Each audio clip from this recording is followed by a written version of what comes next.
In late 1995, The Legend of Zelda Ocarina of Time started development as Super Mario 64's development was coming to a close. Being the same team, a number of inspirations were taken in from that game for this new Zelda game. These include the very engine that Super Mario 64 was built on, planning on designing the first dungeon in a spiral shape much like Bob-omb's Battlefield, and even the infamous L is Real plaque was set to appear at one point.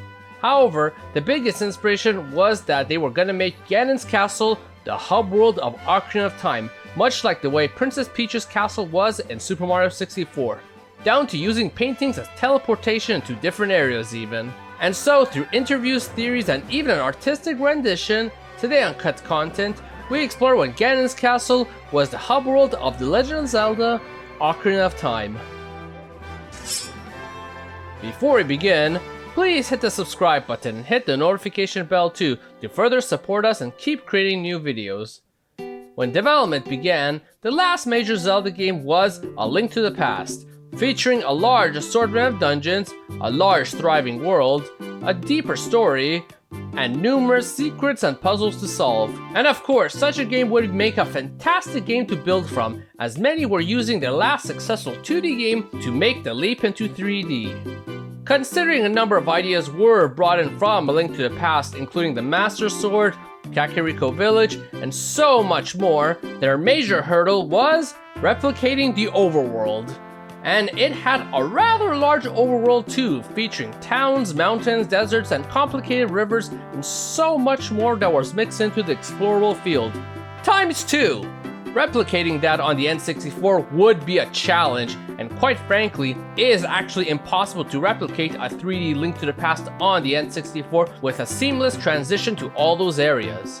That would be an open world game. We in fact wouldn't see such a concept until The Wind Waker, where one could go anywhere in an open world, and even then, it was nowhere near as full.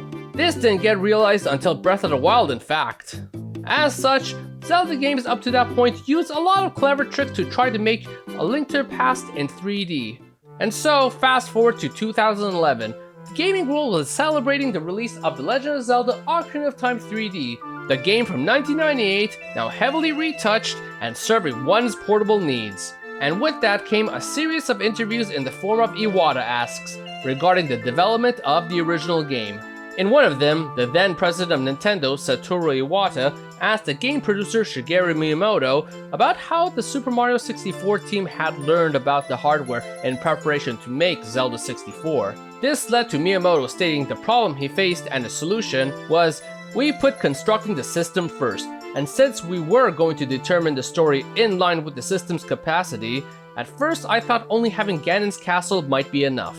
I thought about putting in all kinds of adventures into different rooms, like making a dark meadow, or an ocean, like in Princess Peach's castle in Super Mario 64. And his reason being that he didn't think that he could make a huge area like Hyrule Field possible, which made sense, especially if one were to theorize his definition to be more along the lines of what A Link to the Past's complicated large field looked like. And so, Miyamoto's solution here was to use Ganon's Castle as a hub world, much like Princess Peach's castle. When one hears all of this, they would wonder how would this even make a good game? Well, when taking all this in, this version of Ganon's Castle would be very different from the one that we've seen in the final game. Obviously, it wouldn't be like the final games, as that one was built with several mini dungeons within it.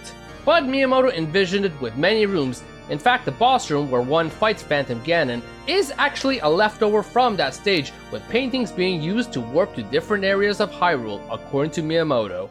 So imagine for a moment, the game has Link locked inside a large Ganon's castle, which is full of rooms that resemble the ones that we see in the Phantom Ganon fight.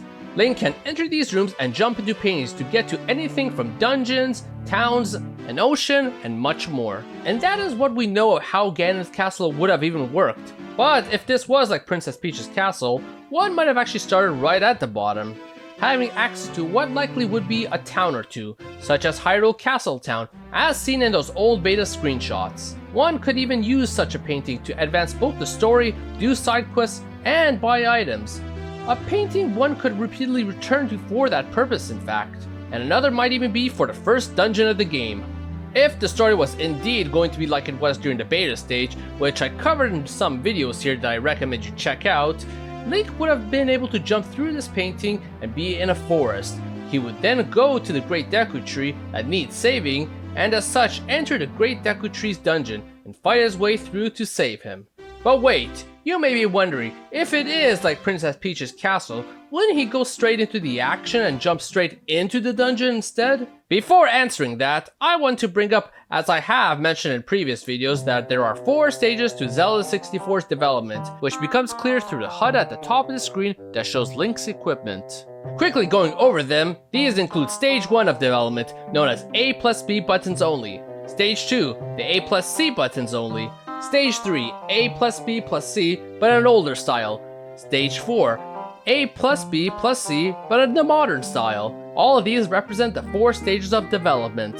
Why is this important to what we are speaking about? It's because this actually fills the missing gap to the earliest stage of Hyrule Field. In previous videos, I have shown off the beta version of Hyrule Field. We have seen the released version, which Stage 4 uses, the Stage 3 version, which doesn't have its exits built yet, Stage 2, which uses old textures, had a lot of hills, a complicated river system, and overall bigger. A completely different map pretty much. We know this one is a Stage 2 build too, as we have this one screenshot of the gates of Hyrule Castle Town from back then that shows the button layout is that of the Stage 2 build. So then, where is the Stage 1 version? And this is where I believe Ganons Castle must fit. Stage 1 showed off screenshots that include a beta Castle Town, a beta Lake Hylia, and a beta Death Mountain. Yet we never see anything that connects them through this stage, nor has there been anything brought to light that shows that the Stage 2 Hyrule Field was made at that point too. To answer the question from earlier, what's interesting about Stage 1 is that we do see in these old screenshots Dodongo's Cavern. If it is indeed part of Death Mountain, it would mean that when one enters these paintings, one wouldn't be taken straight to the entrance of dungeon, but rather to the area that the dungeon resides in. So you are still able to explore Death Mountain till your heart's content and find your way to the dungeon, complete it and warp back to Ganon's Castle to hit up the next dungeon. Therefore, the adventure aspect would especially have to still exist, even on the way to dungeons. In fact, I wouldn't be surprised if most of these paintings did have a dungeon in the area that you are supposed to explore, such as Lake Hylia, which based on the screenshot you normally wouldn't see a dungeon in the Stage 1 version. However, based on what we found in the January 2021 Overdump leak, the Lake Hylia of that time had an interesting exit point on the lake itself. One could theorize that maybe Jabu Jabu was there originally, and this was how one was supposed to enter him back then. Or maybe Link simply just went underwater to access a dungeon there. In fact, the Hyrule Castle Town that I mentioned earlier might even have a dungeon of its own right in Hyrule Castle, which would be fitting considering A Link to the Past also had Hyrule Castle as a dungeon. Twice in fact. And so, as one completes dungeons, one might be able to advance further. It's possible the bottom floor would have been your first 3 dungeons, with towns and areas, while the next floor could have just been another chunk of areas with dungeons. And the progression would continue until one would be able to advance and fight Ganon, potentially within his own dungeon, which in fact is a lot like A Link to the Past.